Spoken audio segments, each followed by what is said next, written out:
Hi all, my name's Nate. I started a church plant in Haight-Ashbury called Jesus People San Francisco. I wanted to record a video on what is going on in evangelicalism. When I made the decision to plant a church in Haight-Ashbury, I specifically did not want to jettison the title evangelical.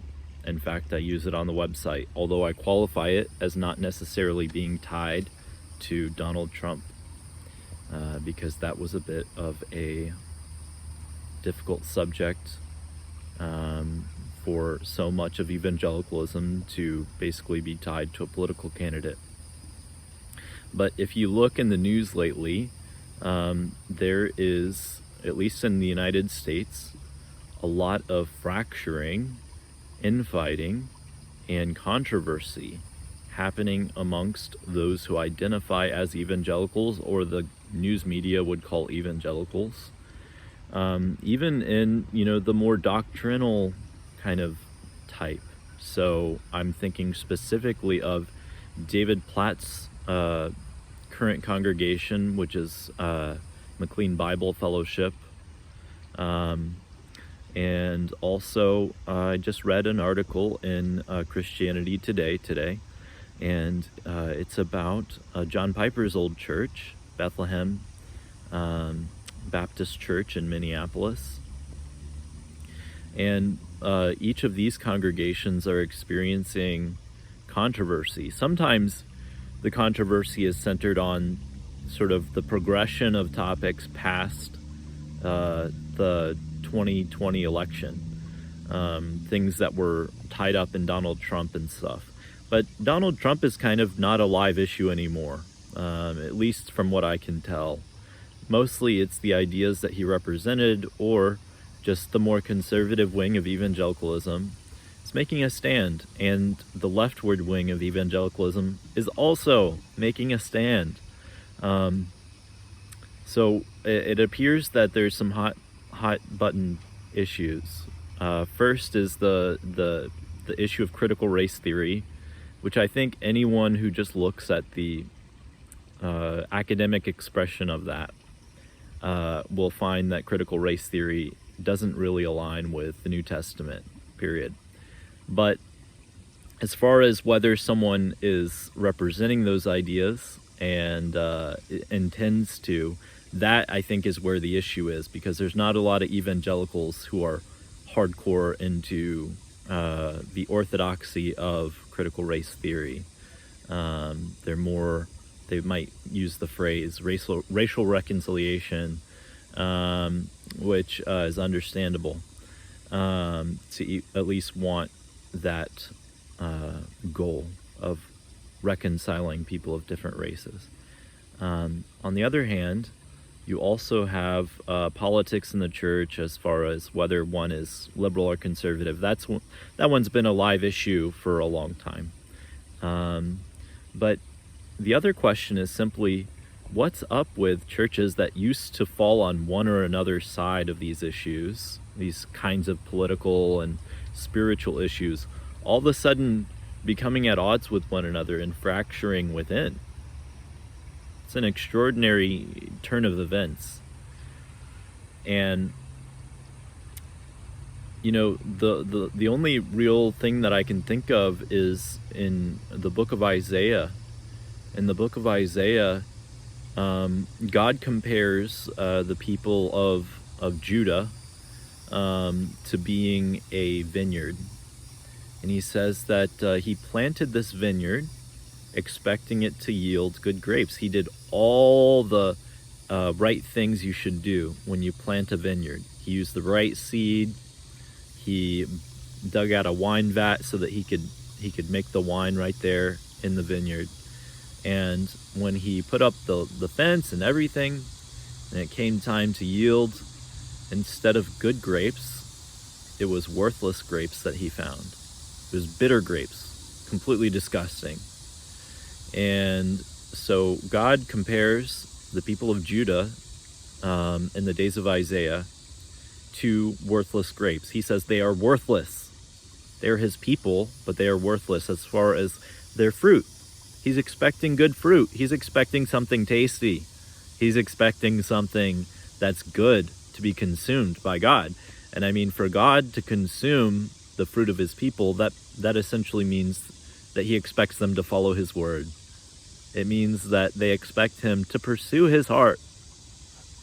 But I think, if anything, the latter end of that parable that Isaiah tells about the people of Judah is true of our time.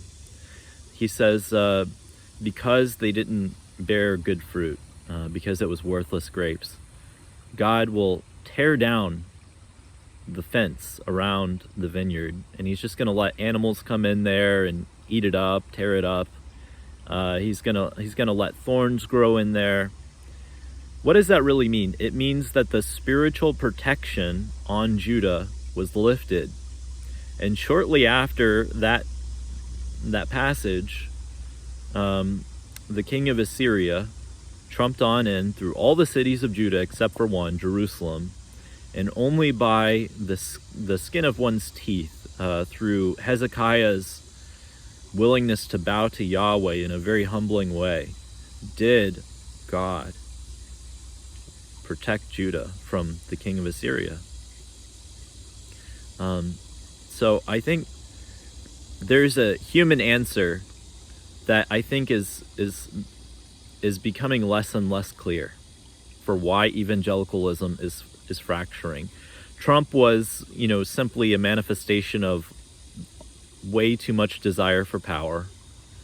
And when that didn't happen, people are pouting and they're turning to all these other issues.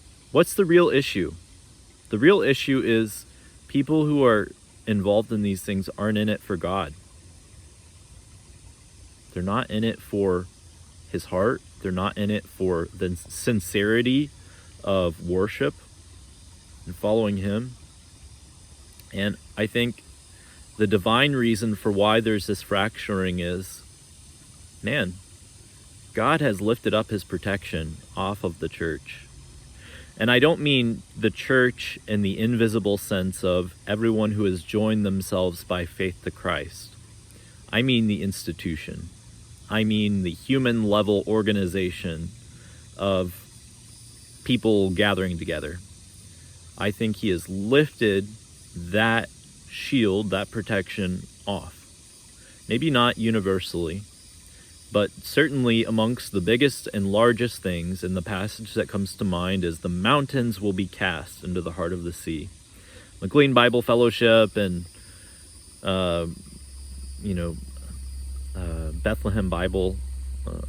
Bethlehem Baptist Church, those are mountains amongst at least the reformed wing of evangelicalism, or, just the Bible-believing conservative evangelical wing. Judah was not rebuked by Isaiah for their amount of worship, gatherings, their amount of sacrifices. Judah was rebuked for bringing iniquity into God's presence. God says to them, "Who's required this trampling of my courts? Who asked you to come in here with all your dark stuff and try to get away with it and still be called the people of God?" God's not going to have that. Sorry. And so what particular application should you draw from these situations? In Isaiah chapter 8, Isaiah says that for those who are really in it for God, for whom this is not some kind of power thing, where this isn't some kind of thing for you and your desires and your dreams and your safety and your will, for those who are in it for God, it says in Isaiah chapter 8, "Seal up the testimony amongst my disciples." It's going to be an uncomfortable time for those who love church as an institution. God's not in it for institutions. He's not in it for the Southern Baptist Convention, the PCA. God's not in it for that stuff. He's happy when PCA and Southern Baptist Convention are following his word and his will. But God's not in it just to perpetuate some thing that someone established. He wasn't in it in the days of Judah. He wasn't in it in the days of Israel, Northern Kingdom.